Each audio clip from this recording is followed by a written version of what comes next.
ഓം നമോ നാരായണായ. ശ്രീമദ് നാരായണീയം ദശകം 18 നമ്മൾ തുടങ്ങുന്നത്. പൃഥുചരിതമാണ് ഈ ദശകത്തിൽ വർണ്ണിക്കുന്നത്. പൃഥു എന്നാൽ ധ്രുവൻ്റെ തലമുറയിൽ പിന്നീട് കുറേ കാലത്തിന് ശേഷം അവതരിച്ച ഭഗവാൻ തന്നെയാണ്, ഭഗവാന്റെ അംശമാണ് പൃഥു. പക്ഷേ അതിനു മുമ്പ് ആ രാജവംശത്തിൽ വേനൻ എന്ന് പറഞ്ഞ് അതിദുഷ്ടനായിട്ടുള്ള ഒരു രാജാവ് ഉണ്ടായിരുന്നു. ആ രാജാവിൻ്റെ അച്ഛനായിട്ടുള്ള അംഗരാജാവിൽ നിന്നാണ് ഈ ദശകം തുടങ്ങുന്നത്. അംഗരാജാവ് വളരെ ശ്രേഷ്ഠനായിരുന്നു. ധ്രുവന് ശേഷം 7ാമത്തെ തലമുറയിൽ പെട്ട ആളാണ്. അതുവരെ എല്ലാവരും ഇങ്ങനെ നന്നായി ഭരിച്ചുപോയി. പ്രത്യേകിച്ചും അംഗരാജാവ് വളരെ ശ്രേഷ്ഠനായിരുന്നു. ജനങ്ങൾക്കൊക്കെ ഏറെ ഇഷ്ടപ്പെട്ട രാജാവായിരുന്നു. ആ അംഗരാജാവിനും ഭാര്യയായിട്ടുള്ള സുനീത മൃത്യുദേവൻ്റെ മകളാണ്. അവർക്ക് ജനിച്ച മകനാണ് ഈ വേനൻ എന്തോ കാരണം കൊണ്ട് അതീവ ദുഷ്ടനായി. ഒപ്പം കളിക്കുന്ന കുട്ടികളെ പിടിച്ചു കൊല്ലും. കാട്ടിലേക്ക് നായാടാൻ പോകുമ്പോൾ വെറുതെ മൃഗങ്ങളെ പിടിച്ചു കൊല്ലും. മൃഗങ്ങളെ നാട്ടിലേക്ക് വരാതെ അതിർത്തിയിൽ നിന്നും ഉൾക്കാട്ടിലേക്ക് ഓടിക്കാനാണ് രാജാവും രാജകുമാരന്മാരും ഒക്കെ നായാട്ടിനായിട്ട് പോകുന്നത്. പക്ഷേ ഈ വേനനാണെങ്കിൽ കൊല്ലുന്നതാണ് ഇഷ്ടം. അങ്ങനെ വേനൻ വരുന്നത് കണ്ട ഇതേ നമ്മളെ കൊല്ലാൻ വരുന്നു എന്ന് പറഞ്ഞ് മൃഗങ്ങൾക്കൊക്കെ പേടിയാകുമായിരുന്നു.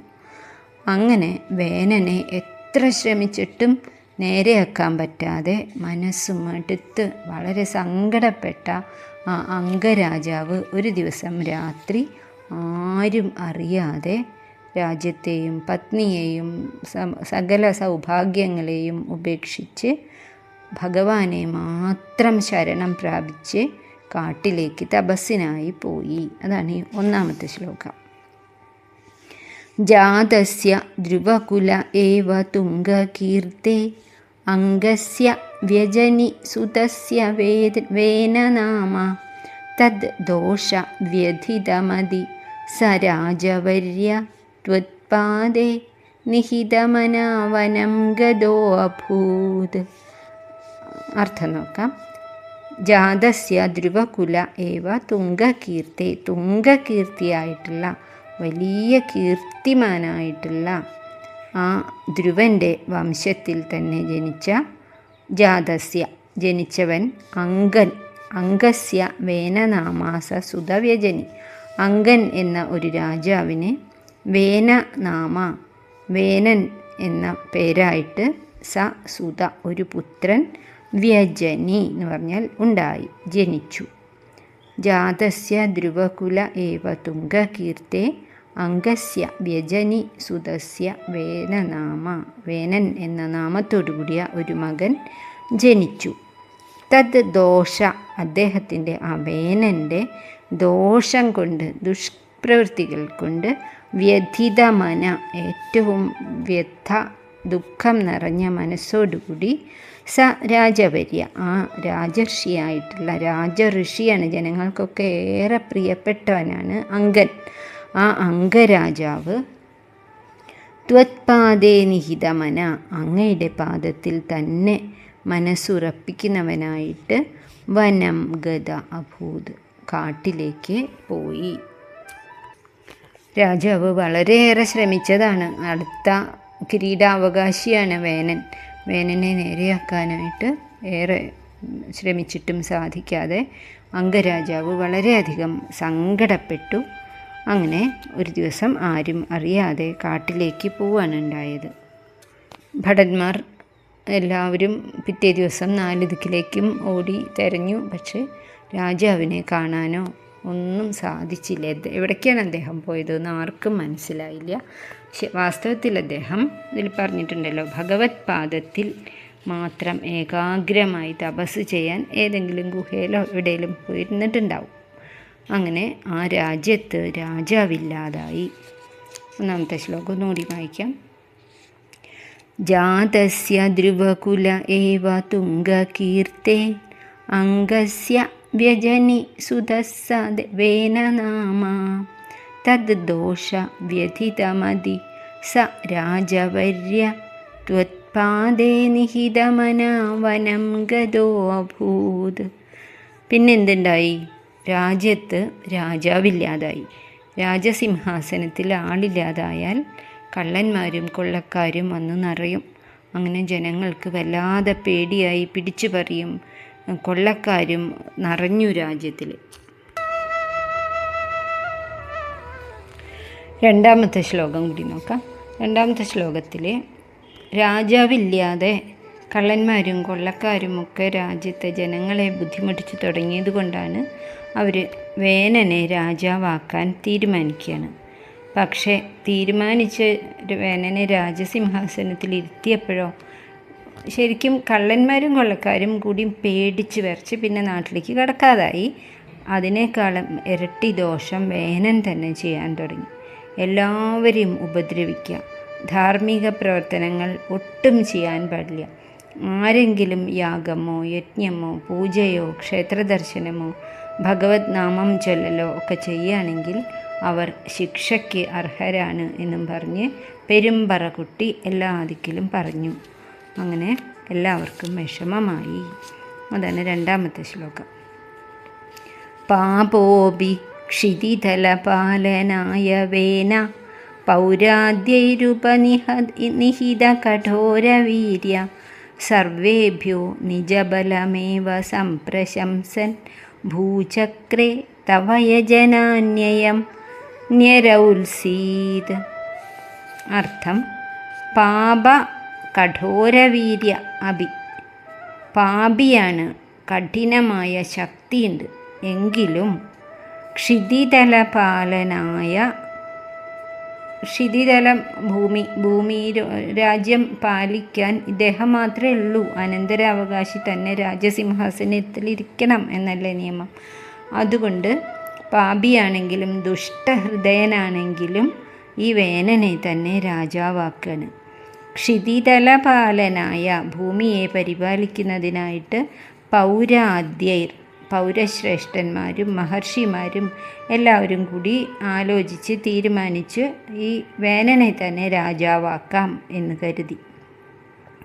ഉപനിഹിത അയം വേന, അങ്ങനെ രാജാവായി വാഴിക്കപ്പെട്ട ഈ വേനൻ, അയം വേന, സർവേഭ്യ എല്ലാവരോടും നിജബലമേവ സംപ്രശംസൻ, തൻ്റെ ബലത്തിനെക്കുറിച്ച് തന്നെ പുകഴ്ത്തി പറഞ്ഞുകൊണ്ടിരുന്നു.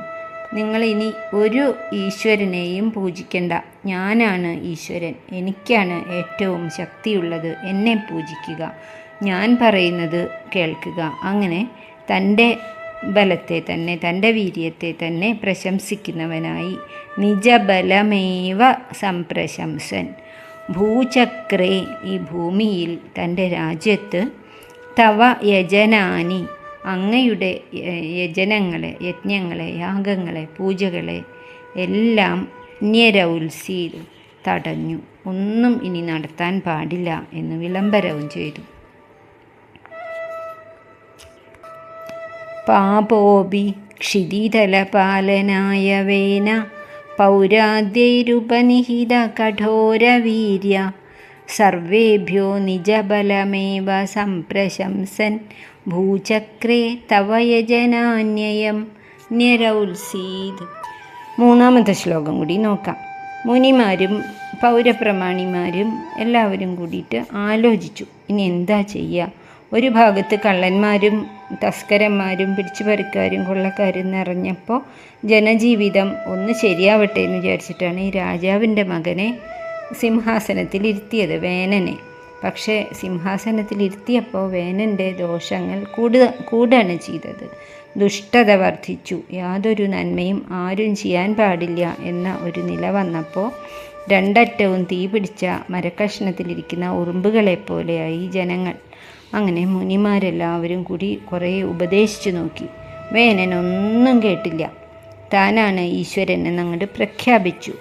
അങ്ങനെ ഈശ്വര നിഷേധിയായിട്ടുള്ള വേനനെ മുനിമാർ ശപിച്ച് പാറ്റയാക്കി, ശലഭമാക്കി എന്നാണ് മൂന്നാമത്തെ ശ്ലോകം.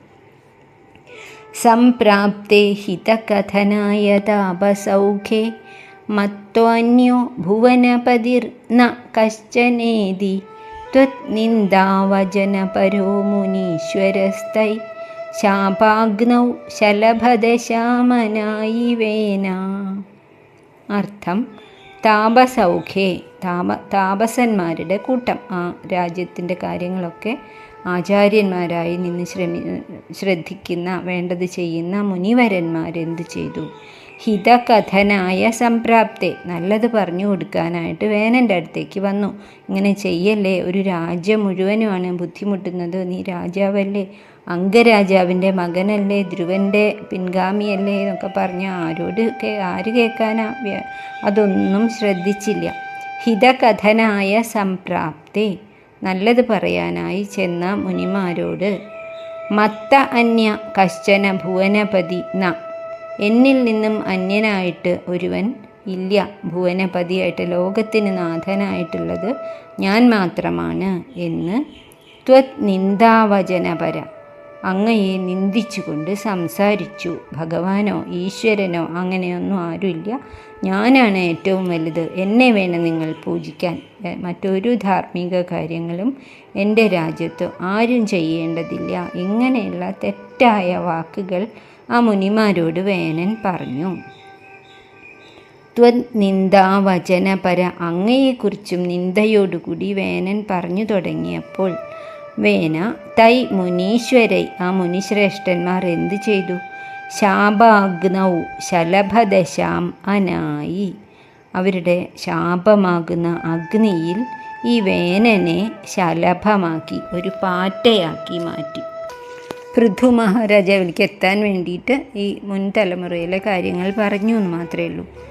സംപ്രാപ്തേ ഹിതകഥനായ താപസൗഖ്യേ, താപസന്മാരുടെ കൂട്ടം നല്ലത് പറയാനായി വേനനെ അടുത്ത് ചെന്നപ്പോൾ, ഉപദേശിക്കാൻ ആരംഭിച്ചപ്പോൾ, മത്തോ അന്യോ, എന്നിൽ നിന്നും അന്യനായിട്ട് ഭുവനപതിർ ന കശ്ചനേതി, മറ്റൊരു ഭുവനപതി, മറ്റൊരു ശ്രേഷ്ഠനായിട്ടുള്ള ആൾ ഇല്ല എന്ന് പറഞ്ഞു. ത്വത് നിന്ദാവചനപരു, കൂടാതെ ഭഗവാനെ അങ്ങയെ നിന്ദിക്കാൻ കൂടി തുടങ്ങിയപ്പോൾ ഈ അഹങ്കാരിയായ രാജാവിനെ ഇനി വെച്ചുകൊണ്ടിരിക്കാൻ പാടില്ല എന്നുറപ്പിച്ച് മുനീശ്വരന്മാരെന്ത് ചെയ്തു? തൈ ശാപ